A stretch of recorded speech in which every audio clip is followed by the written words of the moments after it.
CTC official YouTube চ্যানেলে আপনাদের স্বাগতম, ওয়েলকাম, খুশামদীদ। আজ কোর্স 5 ইউনিট 3 শিশুর বৌদ্ধিক বিকাশে ভাষার ভূমিকা। শিশুর বৌদ্ধিক বিকাশে ভাষার ভূমিকা, আজকে এই টপিক নিয়ে আমরা আজ আলোচনা করব। তো যে ব্যক্তি বা শিশু ভাষা না জানে, ভালো করে ভাষা নিয়ে না শিখতে পারে, সে কোনো উন্নতি করতে পারবে না, তার বৌদ্ধিক বিকাশ ঘটবে না। অতএব আমাদেরকে যারা প্যারেন্টস আছে, পিতামাতা আছে, তাদের শিশুদেরকে লক্ষ্য রাখতে হবে যে ভাষাটা কতটুকু অগ্রগতি করছে, কতটা ডেভেলপ করছে, এদিকে নজর দিতে হবে। তার জন্য সে বাচ্চাকে সময় দিতে হবে। তো বুদ্ধির বিকাশে বা বৌদ্ধিক বিকাশে ভাষার কি গুরুত্ব আছে আজ আমরা জানব। প্রথম হচ্ছে, ভাষা যদি ভালো করে শিখতে পারে তো চিন্তা শক্তির বিকাশ ঘটে। কি ঘটে? চিন্তা শক্তি।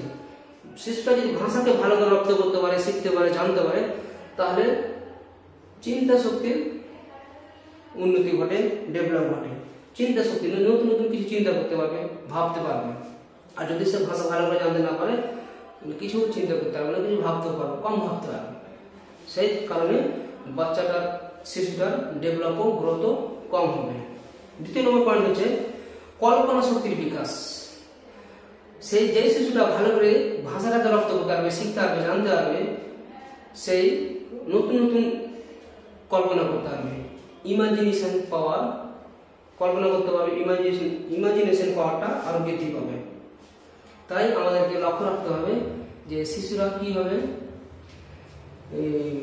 সোসাইটিতে, সমাজে কার সঙ্গে বন্ধুত্ব করছে, কার সঙ্গে চলছে, কার সঙ্গে ফিরছে, এটা আমাদেরকে লক্ষ্য রাখতে হবে। 3 নম্বর হচ্ছে আত্মশক্তির বিকাশ।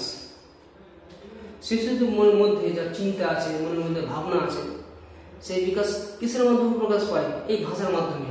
যদি শিশু ভাষা ভালো করে বলতে পারে, জানতে পারে, তাহলে স্যার তাদের মধ্যে যে ভাষা, ভাবনা, চিন্তা, যুক্তি, লজিক আছে, সেই ভাষার মাধ্যমে প্রকাশ করতে পারবে, নাহলে হচ্ছে পারবে না। তারপরে হচ্ছে সৃজনশীলতার বিকাশ, ক্রিয়েটিভিটির বিকাশ ঘটে। কিসের কারণে? ভাষার কারণে। ক্রিয়েটিভিটির বিকাশ, যে মাতৃভাষাকে ভালো করে জানতে পারলো, সেই মাতৃভাষার মাধ্যমে ইংলিশ, হিন্দি, মালয়ালম, তেলেগু, সেই ভাষাকে অর্জন করতে পারবে। এটা একটা ক্রিয়েটিভিটি। অতএব এখান থেকে বোঝা যাচ্ছে যে মাতৃভাষাকে, ভাষাকে, প্রথম ল্যাঙ্গুয়েজকে, প্রথম ভাষাকে বা মাতৃভাষাকে, মাদার টাঙ্গকে ভালো করে গুরুত্ব দিয়ে বাচ্চাদেরকে শেখাতে হবে।